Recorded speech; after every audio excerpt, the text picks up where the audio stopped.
and not just for the normal reasons of public speaking, although that's there too. But it's also because I want to say something meaningful, and I've been overwhelmed by the enormity of what is happening right now. And there's a particular set of circumstances which have also been feeding into my confusion and denial. And that is because the last time that I stood on this stage, it led to a 3-year legal battle, culminated in London's High Court, in which it felt like I was on trial for my life, because I was. My career, my reputation, my finances, even my home was on the line. All because I came here to warn you that I didn't think democracy was going to survive the technology that you're building, however incredible it is. In fact, I was the person who almost didn't survive, and pretty much everything that I was warning about is now coming true. I can't sugarcoat it. It's a bit of a head fuck. I have a lot of emotions about coming here, and TED also, I suspect, is feeling them too. But what actually I finally realized yesterday is that the denial and the confusion that I've been feeling is maybe what you're feeling too. I felt powerless for a really long time. So if that's what you're feeling, I get it. But we have to act now. My alarm system is ringing again. There are things that we can do. In my case, I survived, and you will too, but it's by learning how to fight back. This is my guide, and it has to start with naming it. It's a coup. I know you probably don't want to hear that, and especially here, but we can't fight it if we can't see it, and we can't see it if we don't name it.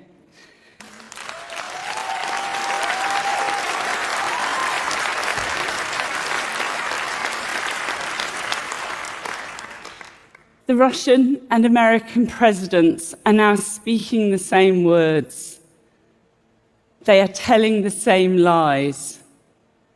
We are watching the collapse of the international order in real time, and this is just the start. Coups are like concrete. When they stop moving, they set. It is already later than we think. This image, some of you in this room might know these people.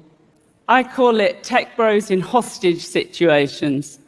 It's a message to you. This is Putin's playbook. He allows a business elite to make untold riches in exchange for absolute loyalty. Some people are calling this oligarchy, but it's actually bigger than that. These are global platforms. It's broligarchy.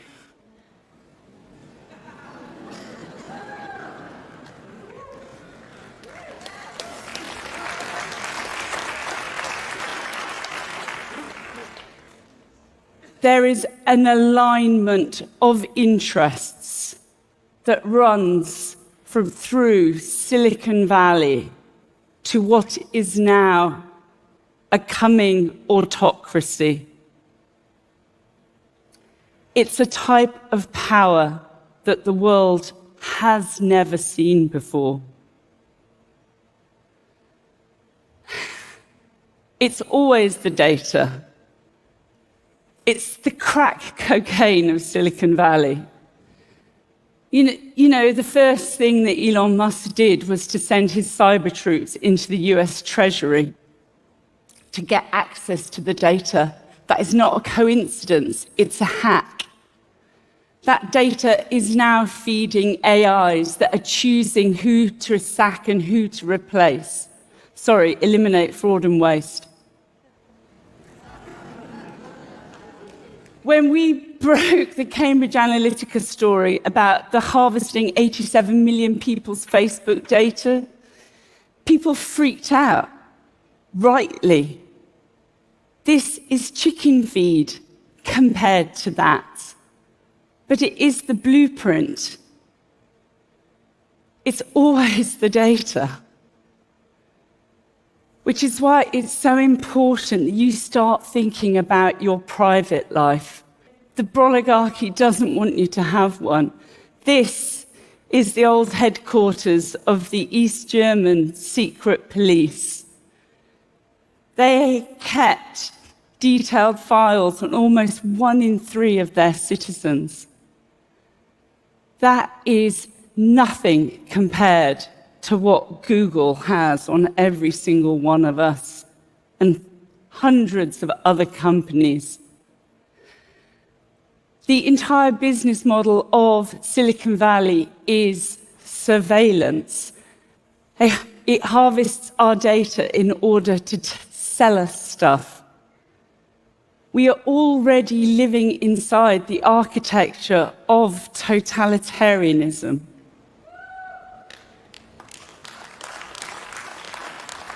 It may not have been deliberate, but we now have to start acting as if we live in East Germany and Instagram is the Stasi.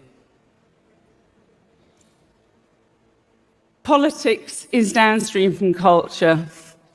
So I actually learned this from somebody who I think of as one of the great philosophers of our age, Steve Bannon. He actually stole it from somebody else. But it's not politicians who have the power. He knows that. It's why he's a podcast bro these days. But culture now is just what's next on your phone. And that's AI. Culture is AI now. And forget the killer robots. If you want to know what the first great AI apocalypse is, we're already living it. It's total information collapse. And if you take one thing only away from this talk, it's politics is technology now. And that's why everybody in this room, you can't look away. It's why your CEOs have been taken captive and are paraded on TV like hostages. But you have a choice. So Trump, he calls the press the enemies of the people, and he probably doesn't even know that he's quoting Stalin. So what happened to me is a playbook, and it's now coming for all sorts of other people. It was actually a friend of this guy who came after me. It's Nigel Farage. It's a Brexit funder. I'm not going to go super into the details. But 19 press freedom organizations called the lawsuit against me a slap. That means it's a strategic litigation against public participation. A really long-winded way of saying it's using law as a weapon to shut people up, not just journalists, but other public people too. And it works. I just wanted to tell you about one aspect of the litigation which I found terrifying and that was the data harvesting.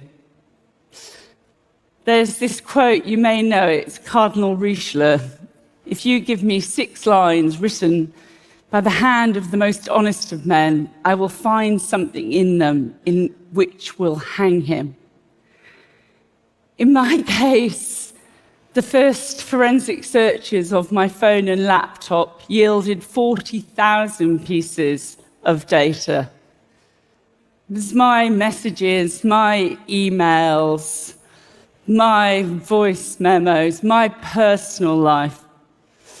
And the whole thing about this, the attack which came from me, was really personal. Because the thing about this, litigation is only one part of the playbook. It was also this sort of massive online campaign of abuse, which is just day after day, after day, after day. Because my most unforgivable crime was reporting while female. It was a digital witch burning. And I believe that this man came after me personally, not The Guardian and not TED. It was because I looked like the weakest link. But he was wrong. And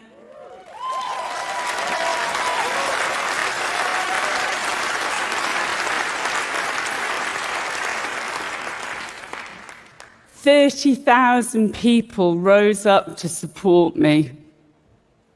They contributed almost £1 million to a legal defence fund because they saw a bully trying to crush me and they would not let it stand." And it always makes me emotional when I think about that. I just heard somebody was saying the camera person, I don't know where they are, contributed. This whole talk is actually my gratitude towards everybody who did that. But it's also why I know about what we have to do next. You know, Trump is suing news organizations, and every day they're settling. These are big corporates with corporate interests. Not everybody can stand up to power, but there are people who are doing it, and we can support them. We have to have each other's backs right now, because we are the cavalry now. You know, this is really important to me, but I spoke to a UK libel lawyer before this talk. I want to say that there is an awful lot of facts set down in a High Court judgment, and we're actually taking the case now to the European Court of Human Rights. We're testing the UK on its laws around freedom of expression. So look after facts. You'll miss them when they've gone. This is Wayback Machine. Give them money. They're trying to preserve the internet as it's being deleted day by day.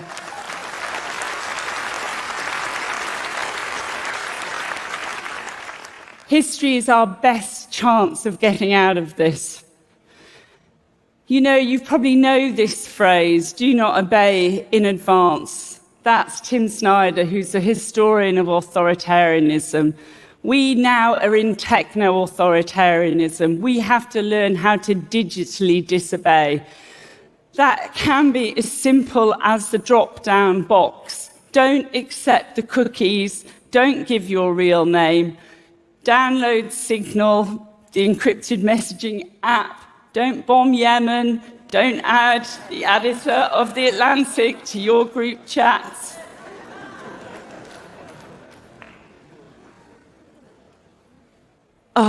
Don't experiment on children.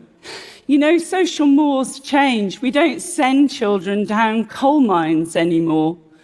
And in years to come, allowing your child to be data harvested from birth will be considered child abuse. You didn't know, but now you do. Privacy is power. And we have more of it than we think.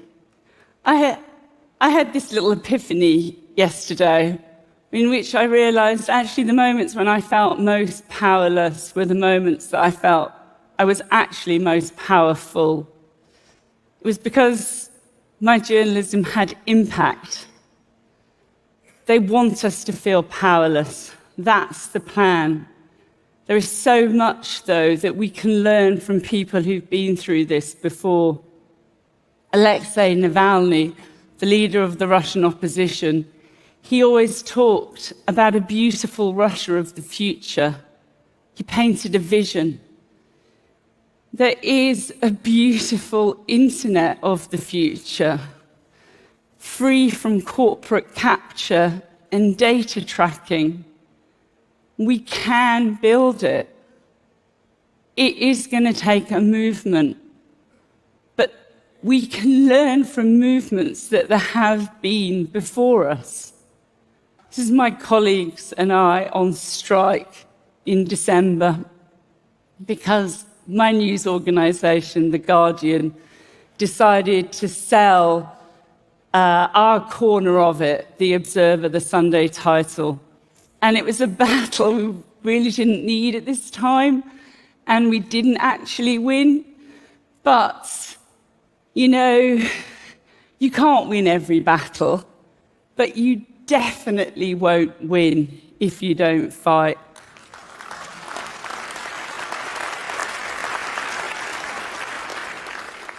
So I want to leave you with this. This is ChatGPT writing a TED talk in the style of Carole Cadwalladr. And it is creepily plausible. But what it doesn't know, because AI is actually as dumb as a rock, is that I am going to turn to Sam Altman, who is coming here, a TED speaker, and say that this does not belong to you. ChatGPT has been trained on my IP, my labour, my personal data.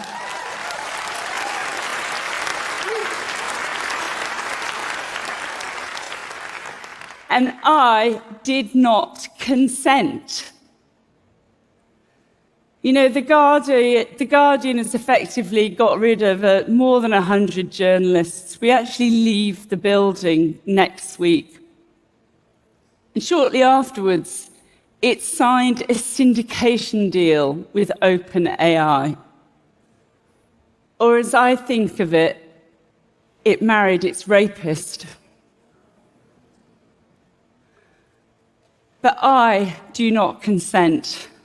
And while we still have copyright laws in my country, UK government is trying to tear them up at the moment in order to suck up to Silicon Valley and Trump. But while we have them, use them. Because what is happening to my industry is happening to yours too. And it's more than theft. It's a violation. Data rights are human rights.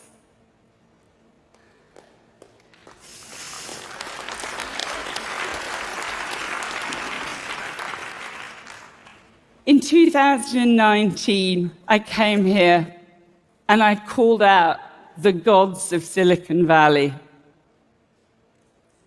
I was wrong. Sam Altman, Mark Zuckerberg, Elon Musk, you are not gods. You are men and you are careless.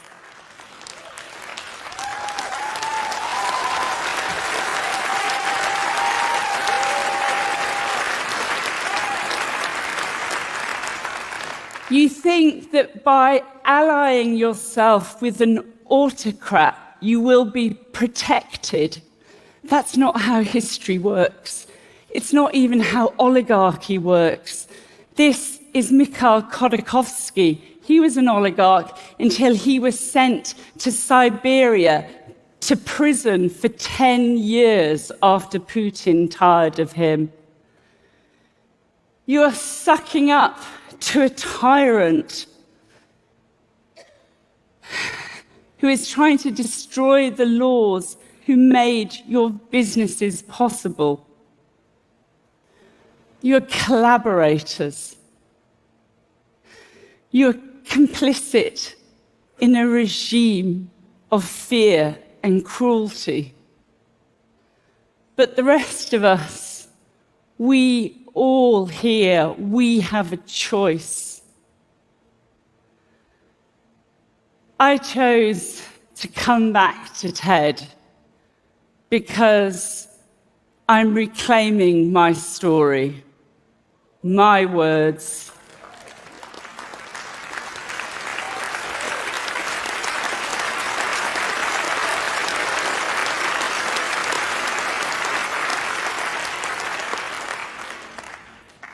We are not powerless. The 30,000 people who supported me proved that we are not powerless because we know who we